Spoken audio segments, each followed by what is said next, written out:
My name is Jessica Calvanico,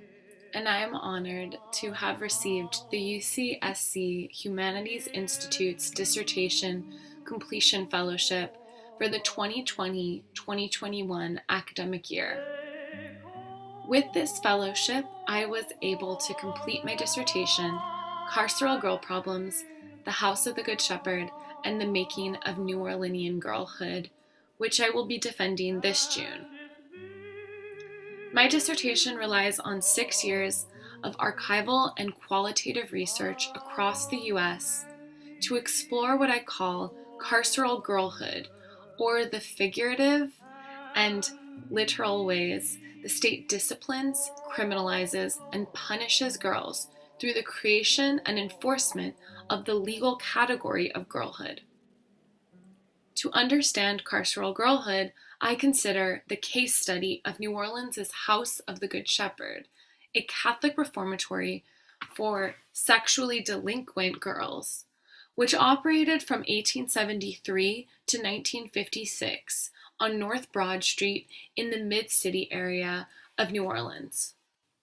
My dissertation is the first in-depth study of the House of the Good Shepherd. It also relies on primary sources from previously restricted and unprocessed collections at the Historic New Orleans Collection and the University of New Orleans. The reformatory opened during Reconstruction to both girls of color and white girls, and operated that way until 1956, when it moved across the Mississippi River and became more like a boarding school rather than a prison-like reformatory. In many ways, the House of the Good Shepherd was unique in New Orleans for incarcerating girls for, again, sexual delinquency against the backdrop of the booming, internationally notorious red light district of Storyville, which was the legal district in New Orleans for the selling and buying of sex.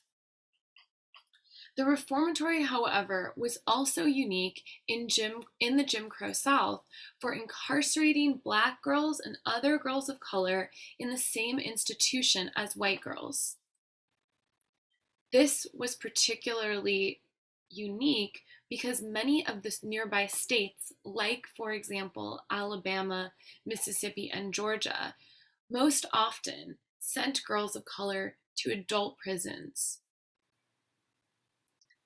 My research explores the House of the Good Shepherd as a physical site of incarceration, which punishes girls for adults' classist, racist, misogynistic sexualization of them,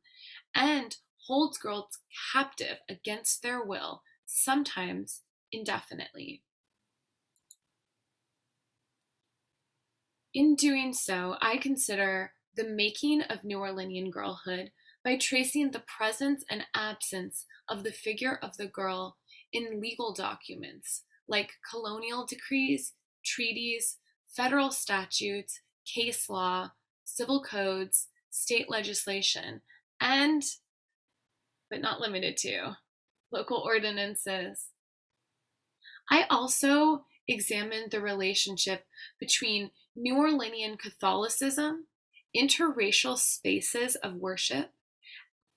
and the racial segregation of New Orleanian schools to understand how racial difference was imagined, managed, and disciplined within the House of the Good Shepherd.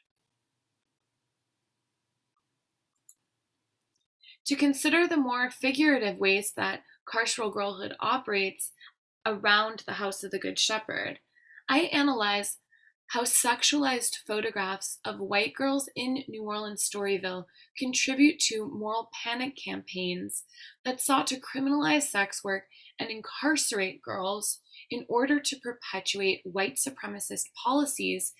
that see the white girl's body as a source and symbol of racial purity. Finally, I examine instances of incarcerated girls who burn down the reformatories and prisons where they are locked up, as a way to consider acts of refusal and abolitionist resistance to the carcerality of girlhood.